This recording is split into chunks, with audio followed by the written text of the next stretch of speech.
In the meantime, I'm going to take Ransom from Wyoming, he, him. Simulation hypothesis and the double-slit experiment is what he wants to talk about. Hi, All right, Ransom, now how I'm are on. you? What up, heathens? How you doing? What do you got for us? How are y'all tonight? Good. How are you? Well, this is we're on a call delay, so let's take 3 seconds just to stop so we get on the same track with the same page. Okay. All right, now we're back on sync. I'd like to talk to you about the double-slit experiment and how it may conclude that there is life outside of this universe. I'm not saying gods. I'm saying idiots that are just the same as us with better computers. Oh, okay. I'm not sure how we can put those two together, but please fill us in. Well, we have to start with the double-slit experiment. And just a reiteration for anybody who might not be familiar with it. You throw particles at the double slit, you get two piles. You throw waves at the double slit, like dropping a rock in a bottle of water, and you hit the double slit. You get an interference pattern where you've got highs and low points that interfere with each other. Now, when you shoot an electron through the double slit, you get an interference pattern. However, when it is measured, you get a particle pattern like you'd see with matter. Now, this leads everybody to believe that electrons have a split particle wave duality, and that duality is only collapsed when it is observed by a conscious observer. Okay. So, in order for the universe to exist, a conscious observer must have been there to observe it. Otherwise, the universe never would have come out of the wave particle duality. Okay. We got some massive problems here. Yeah, I would go. You go ahead first. You go first. First of all, conscious observation does not collapse the wave function. A measurement does. It doesn't matter if anybody ever looks at the data. The measurement causes the wave function collapse because some sort of interaction with either you can do double slit experiments with photons, you can do them with electrons. It is the interaction, and because that information can't be recorded in any kind of way unless that particle, whether photon or electron, interacts with something else, and that's what changes its state, as I understand it, from wave-like to particle-like. So if you turned on the detectors but never looked at the data, it would still give you the I don't remember what's called when it's not an interference pattern. It would just give you the two slits. Particle pattern. Particle pattern, sure, we can call it that. That's fine with me. But yeah, it's not that is pattern. Yeah, it's not that it is observed. It is just that it is interacted with in some way. Now, observers observe the data that the experiment yields, but this is just something that's been misconstrued by journals, pop science, whatever. And people that think it's cool and think they know what it means, but don't really know what it means. But the other thing, you said something about the universe comes out of the wave function.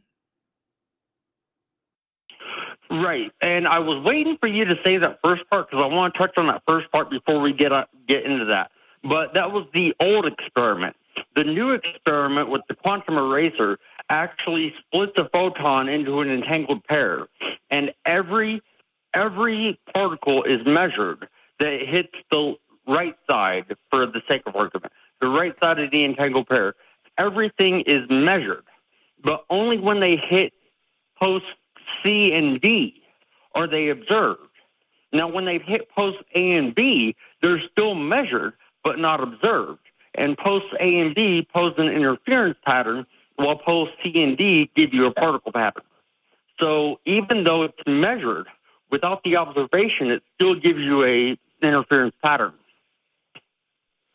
Yeah. What's the problem with that? Yeah. It's the fact that if it hits post B, it's still measured, but it's not observed because the conscious observer doesn't know whether it hit 1 or 2. If it hits A or B, there's no way to tell if it hits 1 or 2. If it hit C, it definitely hit 1. If it hit D, it definitely hit 2. But if it hits A or B, you can't tell which one it comes out with, and it still has an interference pattern, even though it is measured. So the delayed quantum choice eraser is, we would need a diagram in order to make this even remotely intelligible for our guests and for me to keep track of what's going on. Now, I don't remember all of the details. You can pull up a diagram right quick. I have no idea if we could. I don't know if we can do that, but we couldn't do that. Yeah, we can do that, but it also wouldn't help because Dr. Blitz isn't here today. Unfortunately, you're stuck with me. So you should have called last week. Last week, yeah. Yeah. But what I can do is I can refer, and this for anybody watching this too. Sabine Hassenfelder has a very good video going over why what people say about the delayed choice quantum eraser is not what you think it is. The only thing I can really remember is that what happens in this experimental apparatus, people claim it's doing something weird and causing the future to affect the past. But that's not what's happening, because when you look at the data, because it splits that photon and you get 2 interference patterns. This is part of it. But what's actually happening is if you just put the 2 interference patterns together, it's the normal whole interference pattern that you would normally get. So it's not, and I don't know if that's the solution for why it looks like a 2-slit, a particle, but it's really wave or not. I don't remember exactly. And that doesn't explain what happens when it hits C and D. When it hits C and D, it is actually observed, and then the wave function collapses and it turns into a particle pattern. Yeah, I hear you, and I wish I could say more. I mean, I could sit here and listen to the video in the background, but I would just refer people to that. I mean, physicists are not they're not confused about this, about what actually happened. Well, funny enough, some of them actually are, because there have been physicists that have given sort of misinformation about this, but it's been corrected by other experts in their field. I'm pretty sure Michio Kaku still stands by it. Well, Michio Kaku is going off the deep end lately, so yeah. Okay, but I'll concede to that one. And again, But like just I mean, you've heard of the fallacy of authority too, right? Yeah, the argument from authority, where somebody has an authority in some subject, and that gives them the right to speak authority on all subjects. Yeah, there's all again, and I also think of it applying to when you listen to somebody who's in a like say educated in one subject, and yet what they're saying about that subject isn't correct according to what everybody else who has been educated in that subject thinks. And I think that's might be what we're experiencing here, is maybe Kaku is saying this, but the majority of people in the field of physics aren't agreeing with that. Would that be accurate? I'd like to tell you a story, 45 seconds, I promise. But there was a time in 7th grade when we had a contest amongst one half of the class versus the other half of the class, when we were trying to pick out which part of speech a word was. There was one time when a part of speech was underlined, and I held up a different part of speech than everyone else in the class. I got booed, shunned, and made fun of until I got told that I was right. So just because one person says something different than everybody else doesn't mean that the one person is wrong. Yeah, but that's true the other way too. And that was my point. Right. I agree with you. That doesn't mean they're wrong, but it doesn't mean they're right either. So what we have here is we have a really weird situation where some physicists are saying that the way particle collapses due to observation. And then what's the explanation for the other half of it where it doesn't collapse due to observation? Could you enlighten me? No, I'm not a physicist. I only half of this conversation has happened. It's gone right over my head. I have no freaking clue what you're talking about half the time. I'll be honest with you. I'm not a physicist. So, and I'm certainly not going to give explanations for a science that I have no training in at all. That's not something I'm able to do. I'm not. And I don't have I'm not conceited enough to think that I can come up with a viable explanation. So. Yeah, I don't have the paperwork, but I've been studying this in depth. Okay. And all right. I need to know the name of the person who said it wasn't a observation. What was the name of that researcher who said that? Who made that claim? I don't know. You were the one that said it. No, I didn't say that. I need to read more. I never said that. I never said that. I said that there seem to be other people who don't agree with Kaku. That's what I said. I don't know who they are. I don't know. I'm not a physicist. I don't get into physics. It's not something I'm even interested in. I don't know. I'm making assumptions off of the conversation that we're having here. One of the two of you had mentioned a name, and I don't remember the name right now. So I brought up Sabine Hassenfelder earlier, and she has a resource. It's just a YouTube video you can check out. I've been watching it to see if in the background here to see if I can. It was all pseudoscience. I watched that video. No, it's not pseudoscience. It's just a misunderstanding of the experimental apparatus and taking a look at the data.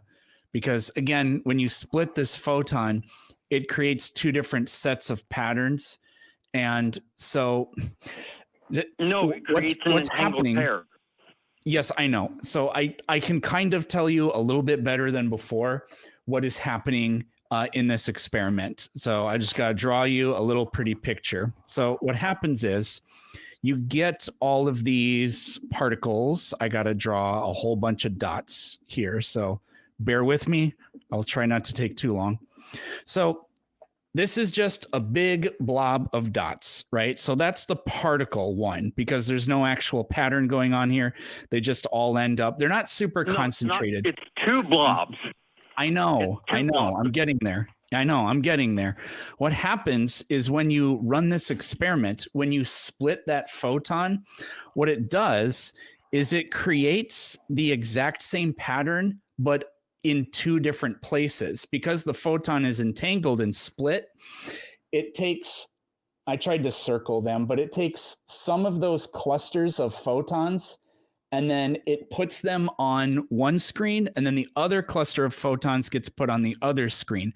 So it looks like a wave pattern, but it is not. It's just the cluster with certain parts of it taken out because the entangled photon was split. When you put the two sets of data together, what appears like a wave function, a diffraction pattern, or whatever the heck that's called, what appears like it in two different places, when you overlap it, it completely meshes together into what you should expect, which is the particle-like thing there. So this delayed choice quantum eraser experiment is just very, very, very misunderstood by some people. Even some extremely respectable people have misinterpreted this. And if you want to watch the video, it's just called The Delayed Choice Quantum Eraser Debunked. Ooh, nice. That's simple. That's easy for me to look up. It's easy for everybody else to look up. And it gives me a place to research. Yeah. So what about this? This somehow proves simulation theory or something like that? What now? Okay, if I am right, then there must be a conscious observer to break down the wave pattern to the particle pattern. Okay, but an Therefore, observer isn't our required universe- for that. Yeah, that's it. The observer, us as the observer, is seeing things, right? But the observer isn't required for the action to happen. It's an observer is required for And- to affect the outcome, correct? But not for the process I to disagree with happen. that. I think an observer does affect the outcome because of the quantum eraser experiment. I'm going to look into more of it later after I check it out. But as for now, if I'm right, then it requires an observer for the wave pattern to break down into a particle pattern. Therefore, the universe could not exist without at least one conscious observer. The delayed choice quantum eraser, even if the future event affected the past, it has nothing to do with an observer. The experimental apparatus isn't an observer. An observer just looks at the data. The wave function collapse or whatever happens because the photon, the electron, whatever it is, interacts with something else. And that's what causes the wave function collapse. Like literally a photon striking an electron by itself can do that. There's nothing the observer does other than look at it.